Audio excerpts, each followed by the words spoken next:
Hello and good morning, afternoon, evening, whichever the case may be. Alright, I want to do a quick video on Linux Mint Debian Edition.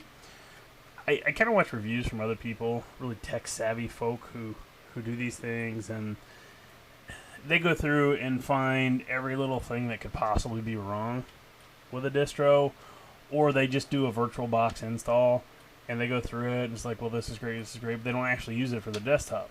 Now, some people do, and that's great. So I have LMDE on my primary system that I use to edit video, do my work. It's my production system. I use it most of the time. So this is like a real-world test of the stuff that I do. And this is the results of that test. Now, I use Linux Mint, the regular edition, most of the time. The Cinnamon edition, yeah. Most of the time, and I love it. My kids use it. On my desktop I have it, wife has it on her laptop, blah blah blah. So we use Linux Mint. Well, there's the theory that Ubuntu could suddenly fall off the face of the earth and do something stupid, and then where's Linux Mint going to be? So they created LMDE to see if they could make a go of it with just the Debian as the underpinnings of the distro. And excuse me, given the recent news from Canonical that they're going to dump 32-bit, you know, you got to wonder how does that affect Linux Mint, and they say in their monthly news that they just won't have it, but, you know, they'll work something out for the gaming and stuff like that, which I don't do a lot of. So anyway, to the quasi-review. Again, this is a production system recording in OBS. I haven't had any problems. As you can see, I changed my theme. It's kind of a generic looking thing. And I've moved the start button, or whatever I want to call it, to the right side and everything to the left side. I've sort of reversed the taskbar. Put my own icon in there. Renamed it Debian because my name is Steve. And this is based on Debian. Everything works. Just as you would expect from Linux Mint. You have the package manager. You can do the configuration with the configuration tools. You know, system settings. Like everything. I got an HP Office printer that I use, and it just detects it and goes, which is not the case in a lot of Linux distros. I've tried a few others that I don't know why it just works out of the box for Mint, and some others can't make it go of it, but that's neither here nor there. Everything works. Everything's pretty much set up. I've tweaked it a little bit because I want it to look a certain way. The tools that I use most of the time are, of course, you know, Firefox here where we see Mint's homepage, which they really need to change, and they are. Using OBS to record. I also use a program called Mendeley for storing research articles. I do research, psychological research, and I have, you know, just hundreds of articles that I go through and I but I highlight and take notes on, and, you know, write papers with, and so on and so forth. So this is a real deal, and I've been doing this for about a month, and I've had no issues with it, no significant issues. Everything has issues for me, but it's a matter of tweaking. You know, here I have Darktable. I just started learning Darktable.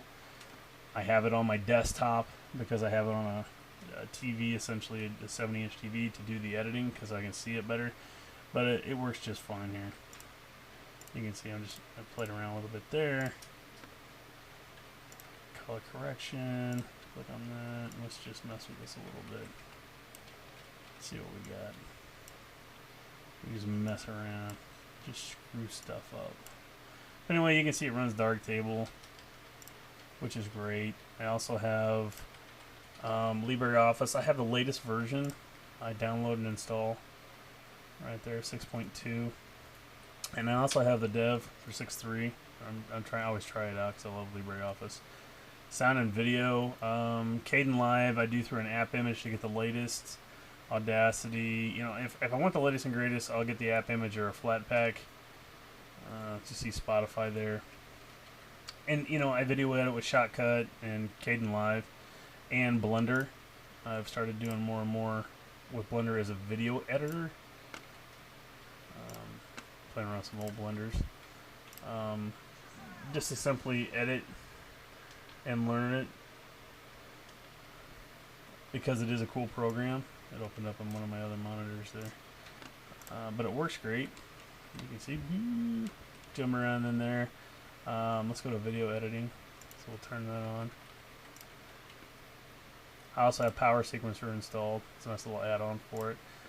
It's very powerful. You just got to learn it, but it runs fine as far as video editing on here. Discard changes. So you can see everything runs really well. The info on the laptop, let's take a look at what I got for hardware, which isn't much.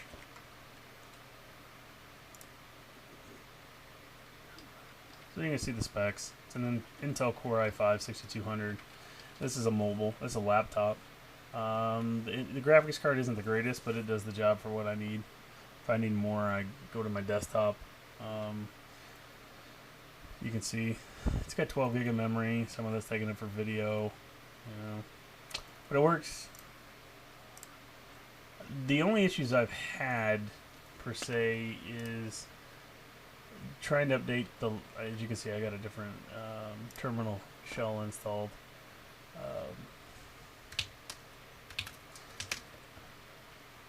But it all runs.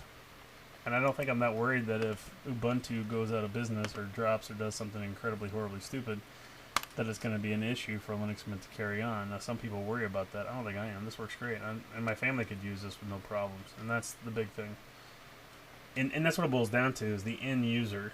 You know, there are a lot of high-tech, high-powered users out there that do these reviews and can nitpick and find everything wrong. And one of the things they say about the Debian edition, that I've heard a couple times, is that it utilizes over older versions of software. You know, an average user, I don't know that they're going to care. I mean, in the Microsoft world, they're force-fed this stuff.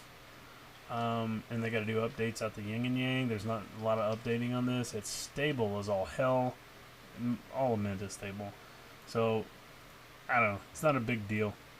I think if you want to run the Debian edition and run it, you're going to have just as much luck as if you run Mint.